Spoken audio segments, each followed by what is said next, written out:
الحمد لله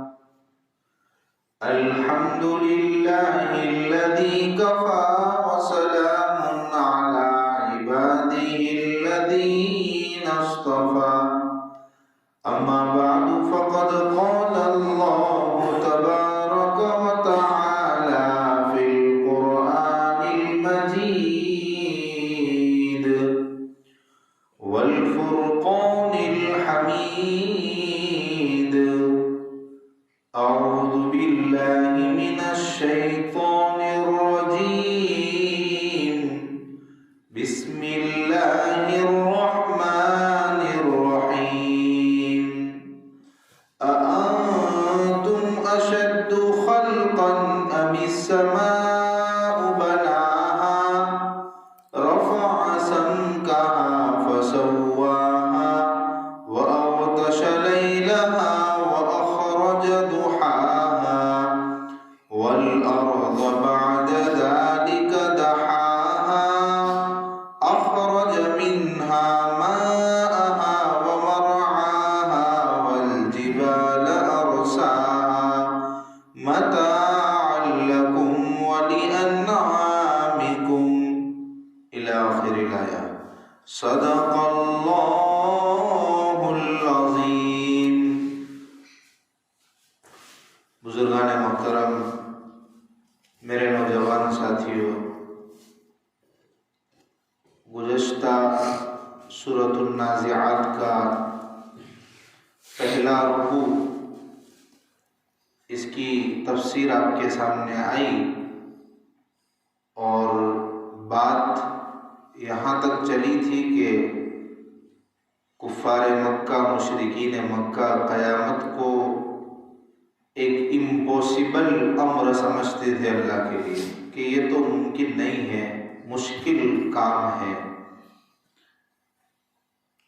تو اللہ تبارک و تعالی یہاں سے عقلی جواب دے رہے ہیں، عقلی دلیل دے رہے ہیں کہ بھئی کیسے اللہ کے لیے مشکل ہے دوبارہ پیدا کرنا، قیامت کو قائم کرنا، کیسے مشکل ہے۔ اس کا عقلی جواب ہے کہ کیا انسان کا پیدا کرنا زیادہ سخت ہے یا پھر آسمان کا پیدا کرنا زیادہ سخت ہے؟ أَأَنْتُمْ أَشَدُّ خَلْقًا أَمِ السَّمَاءُ بَنَاهَا، کیا انسان کا تمہارا پیدا کرنا زیادہ سخت ہے یا آسمان کا؟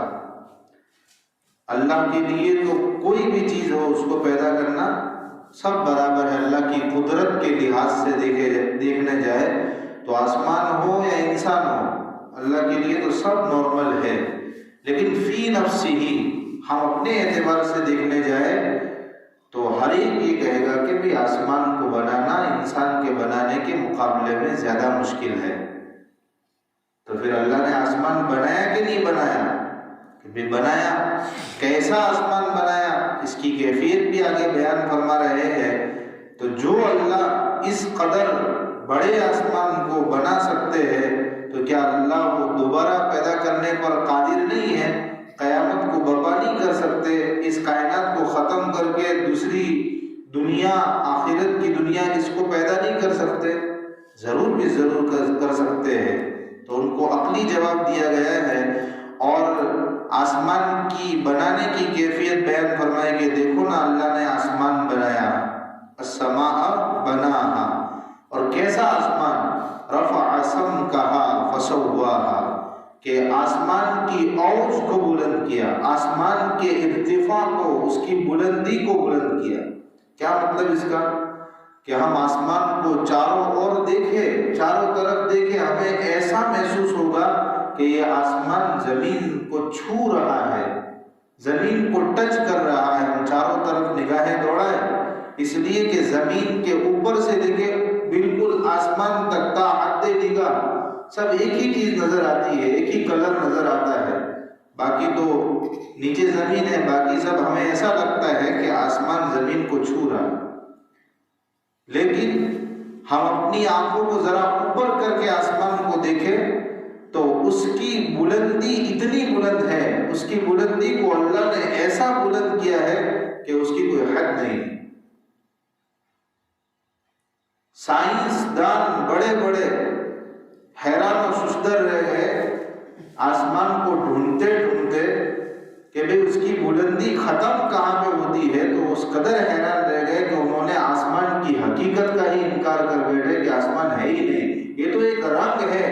کہ جو نظر ختم ہونے تک وہ رنگ ہی دکھتا ہے، نظر ہماری ختم ہو جائے گی لیکن یہ رنگ ہی نہیں ختم ہوتا، وہ تو آسمان کو ماننے سے بھی انکار کرنے لگے۔ ایسی اللہ نے اس کی بلندی کی ہے، اس کی اوج کو بلند کیا۔ فسواها، پھر آسمان کو درست بھی بنایا۔ کیسا درست؟ کہ اپنی نگاہیں آسمان کی طرف کر کے دیکھو، آپ کو آسمان میں ذرا اونچ نیچ نہیں دکھے گی۔ آپ کتنی دوربین کی آنکھوں سے دیکھ لیجئے، آپ کو آسمان میں شگاف نہیں دکھے گا، آپ کو آسمان چیرا ہوا پھٹا ہوا یہ آپ کو نہیں دکھے گا۔ تو یہ ہے اللہ نے آسمان کو درست بنایا۔ وَأَغْطَشَ لَيْلَهَا وَأَخْرَجَ ضُحَاهَا، آسمان کو بنانے کے بعد آسمان کے نیچے نظام شمسی قائم کیا، سورج کا نظام، چاند کا نظام، کہ جس کے عدلنے بدلنے سے، جس کی حرکت کرنے سے پھر رات اور دن کا وجود ہوا، کہ آسمان کے رات کو تاریک بنایا، آسمان کے دن کو روشن بنایا۔ تو دن اور رات کا جو نظام ہے یہ سورج کی حرکت سے ہے، اور یہ اس کے پیچھے اللہ رب العزت کی کیسی کیسی حکمتیں ہیں، ہر انسان اس سے واقف ہے کہ رات کی کیسی کیسی حکمتیں ہیں، دن کی کیسی کیسی حکمتیں۔ یہ تو سب اللہ نے بنایا، تو انسان آسمان میں غور کرے تب بھی یہ ماننے پر مجبور ہو جائے کہ ایسا آسمان، ایسا اس کا نظام، تو اللہ دوبارہ پیدا نہیں کر سکتے، اللہ قیامت کو برپا نہیں کر سکتے، اللہ کے لیے کوئی مشکل نہیں ہے۔ اس کے بعد فرمایا وَالْأَرْضَ بَعْدَ ذَلِكَ دَحَاهَا، کہ اس کے بعد زمین کو پھیلایا۔ یہاں عقلی دلیل دینے کے لیے آسمان کی مثال دے دینا کافی تھا، لیکن پھر زمین کا بھی تذکرہ کیا کہ بھئی زمین کو پھیلایا، زمین کو دیکھو، اس لیے کہ زمین کے جو احوال ہے وہ انسان سے زیادہ قریب ہے، انسان زمین کو زیادہ اچھی طرح دیکھ سکتا ہے اور زیادہ اس میں غور کر سکتا ہے۔ تو کبھی زمین کو دیکھو، زمین کی تخلیق، زمین کی پیدائش، چلو آسمان جتنی مشکل تو نہیں لیکن انسان سے تو مشکل ہے ہی، فی نفسی، ویسے تو اللہ کے لیے کوئی مشکل نہیں لیکن فی نفسی زمین کی پیدائش بھی انسان کی پیدائش کے مقابلے میں قدر مشکل ہے۔ تو اس کو دیکھو کہ اللہ نے کیسا پھیلایا، آگے اس کی تشریح کر رہے ہیں کہ کیسا پھیلایا۔ اخرج منها ماءها ومرعاها، کہ اس سے پانی کو نکالا اور اس سے چارے کو نکالا، گھاس کو نکالا، پھر پہاڑ کو اس پر بچھا دیا، والجبال ارساها، اور یہ سب کیوں کیا؟ زمین کے کھانے کے لیے نہیں، متاعا لکم ولانعامکم، بھئی فائدہ کس کا ہے اس میں؟ انسانوں تمہارے فائدے کے لیے، تمہارے چوپایوں کے لیے، تمہارے مویشیوں کے لیے سارا انتظام کیا۔ ہمارا رب ہماری ادنا سے ادنا سی ضرورت کا خیال کرتے ہیں اور ہمیں ہر چیز مہیا کی، ہمارے لیے انتظام فرمایا، لیکن ہم اس اللہ کے لیے کتنا کرتے ہیں، کیا کرتے ہیں، ہم سب واقف ہیں۔ اس کے بعد فَإِذَا جَاءَتِ الطَّامَّةُ الْكُبْرَىٰ، قیامت کا حق ہونا عقلی دلیل سے ثابت کر دیا۔ اب پھر قیامت کی ہولناکی کو بیان کر رہے ہیں۔ اس کے بعد پھر قیامت کے وقوع کے بعد جو جزا اور سزا ہے، جنت اور جہنم کا فیصلہ ہونا ہے، اس کو بیان کریں گے۔ فرمایا گیا کہ جب ہر چیز پر چھا جانے والی آفت آئے گی، ہولناک منظر آئے گا، تو کیا ہوگا؟ یوم یتذکر الانسان ما سعی، اس وقت انسان کو اپنا کرا کرایا سب یاد آ جائے گا۔ دنیا میں زمین ریکارڈ کر رہی ہے ہمارے اعمال، ہمارا نفس ریکارڈ کر رہا ہے، ہر چیز ابھی ہمارے کرتوتوں کو، ہمارے اچھے کاموں کو، برے کاموں کو ریکارڈ کر رہی ہے۔ قیامت کے دن وہ گواہی دے گی۔ دنیا کے اندر عظیم سے عظیم حادثہ ہو جاتا ہے، بڑا سے بڑا بھینکر حادثہ ہو گیا کہ جس کو ہم زبان سے بول نہیں سکتے، اس کا تصور کریں تو ہمارے رگے ہلنے لگے، ایسا حادثہ ہو گیا۔ لیکن دنیا میں تو اللہ نے انسان کو بھول کی ایک ایسی نعمت سے نوازا ہے کہ 2 دن 4 دن، مہینہ 2 مہینے، اس کے بعد انسان کتنا بڑے سے بڑا حادثہ کیوں نہ ہو، گھر میں کوئی عظیم ہستی انتقال فرما گئی ہے، بڑے سے بڑا حادثہ ہو گیا، لیکن مہینے 2 مہینے کے بعد بھول کی نعمت کی وجہ سے انسان کو وہ بڑے سے بڑا صدمہ بھی یاد نہیں رہتا۔ نارمل زندگی بسر کرنے لگتا ہے، لیکن قیامت میں بھول کی نعمت کی ضرورت نہیں پڑے گی۔ کیوں نہیں پڑے گی؟ اس لیے کہ وہاں تو اعمال نامے ہمارے رجسٹر اڑتے ہوئے ہمارے سامنے آئیں گے۔ ہم دنیا میں سب کر کر کے بھول جاتے ہیں، ہمارا نفس اس کو کیچ اپ کر لیتا ہے، یہ زمین اس کو ریکارڈ کر لیتی ہے۔ قیامت کے دن اعمال نامے ہمارے سامنے اڑ اڑ کے آئیں گے، ہم بھول جائیں گے تو ہمیں یاد دلایا جائے گا، اور وہاں تو بھول کی نعمت ہی نہیں ہوگی۔ ہمیں اندازہ ہو جائے گا کہ بھی ہمارا کیا حشر ہوگا۔ کبھی اعمال نامے اڑ کے آئیں گے اور کبھی کوئی اور طریقوں سے ہمیں یاد دلایا جائے گا۔ یوم یتذکر الانسان ما سعی وبرزت الجحیم لمن یرا۔ جہنم کو دیکھنے والوں کے لیے بالکل ظاہر کر دی جائے۔ میرے بھائیوں، ابھی دنیا اور آخرت یوں سمجھو دونوں ساتھ ساتھ چل رہی ہے، دنیا اور آخرت دونوں ساتھ ساتھ چل رہی ہے۔ فرق اتنا ہے کہ دنیا اور آخرت کے درمیان ایک بہت ہی گاڑا پردہ حائل ہے کہ ہمیں آخرت دکھائی نہیں دیتی، بہت گاڑا پردہ حائل ہو چکا ہے۔ لیکن جیسے ہی انسان کی موت آتی ہے اور انسان قبر کے حوالے ہوتا ہے، عالم برزخ میں جاتا ہے، وہ پردہ تھوڑا خفیف ہو جاتا ہے، ہلکا ہو جاتا ہے۔ پھر جنت والوں کو جنت کی جھلکیاں نظر آنے لگتی ہے اور جہنم والوں کو جہنم کی جھلکیاں نظر آنے لگتی ہے۔ لیکن جب قیامت آئے گی تو پھر دنیا اور آخرت کے درمیان کا جو پردہ تھا وہ برائے نام رہ جائے گا۔ دوزخ والوں کو دوزخ بالکل سامنے، ان کے سامنے ظاہر ہو جائے گی، پردہ سب ختم ہو جائے گا، اور جنت والوں کے لیے جنت بالکل سامنے قریب کر دی جائے گی، ان کو سب ان کو دکھائی دے رہا ہوگا میدان حشر کے اندر۔ فَأَمَّا مَنْ طَغَىٰ وَآثَرَ الْحَيَاةَ الدُّنْيَا۔ اللہ نے ضابطہ بیان کر دیا ہے۔ دنیا میں رہتے ہوئے کوئی انسان آخرت میں اپنا کیا حشر ہوگا اس کا اندازہ لگانا چاہتا ہے، تو یہ دو آیتیں، یہ دو چار آیتیں ہمارے لیے ہے کہ ہمارا حشر کیا ہو سکتا ہے۔ میں ضابطہ بول رہا ہوں کہ بھئی عام ضابطہ یہی ہے کہ جہنم کس کے مقدر میں ہوگی، جنت کس کے مقدر میں ہوگی۔ ضابطہ اس لیے بول رہا ہوں کہ اللہ تبارک و تعالیٰ کا کرم، اللہ کا لطف، یہ کسی کے ساتھ بھی کسی بھی وقت شامل حال ہو سکتا ہے کہ وہ کسی کی سفارش سے یا بغیر کسی کی سفارش کے اللہ جس کے حق میں چاہے اس کو جہنم سے اٹھا کر جنت میں ڈال دے۔ لیکن عام ضابطہ اور عام دستور یہی ہے کہ جنتی یہ ہوں گے اور جہنم کا فیصلہ ان کے لیے ہوگا۔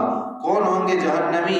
فَأَمَّا مَنْ طَغَىٰ وَآثَرَ الْحَيَاةَ الدُّنْيَا، کہ جس نے سرکشی کی، اللہ کے احکام کو توڑا، اللہ کے احکام کی خلاف ورزی کی، اور دوسری بات کہ انہوں نے دنیا کی زندگی کو آگے رکھا اور اخروی زندگی کو بھلا دیا، اخروی زندگی پر دنیا کی زندگی کو ترجیح دی۔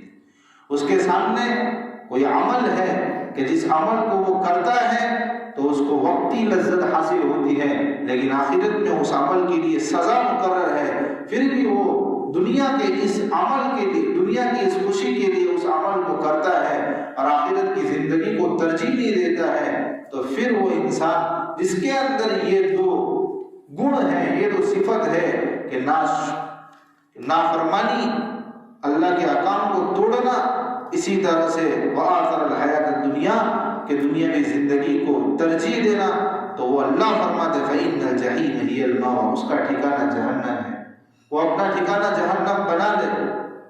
تو ہم اس ضابطے کی روشنی میں اپنا نتیجہ طے کر سکتے ہیں۔ یہ استثنائی حکم تو ہر کسی کے ساتھ رہے گا کہ اللہ پتہ نہیں کس کے ساتھ لطف والا معاملہ کرے، باقی ضابطہ یہی ہے وَأَمَّا مَنْ خَافَ مَقَامَ رَبِّهِ وَنَهَى النَّفْسَ عَنِ الْهَوَىٰ۔ اور جنتی کون ہے؟ کہ جو اپنے رب کے سامنے کھڑا ہونے سے ڈرتا ہے اور اپنے نفس کو ہوا سے رکتا ہے، خواہشات سے رکتا ہے، فَإِنَّ الْجَنَّةَ هِيَ الْمَأْوَىٰ، تو جنت اس کا ٹھکانہ ہے۔ کوئی عمل اس کے سامنے ہے، گناہ کا کام ہے، لیکن اس کو کرتے ہوئے اس کا دل اس کو کہتا ہے کہ کیا تو اپنے رب کے سامنے کھڑا ہو پائے گا، اپنے رب کو فیس کر پائے گا اس عمل کے ساتھ، اور یہ خوف اس کو اس عمل سے روک دیتا ہے۔ اسی طرح وہ خواہشات سے بچتا ہے، تو انسان اس کا ٹھکانہ جنت ہے۔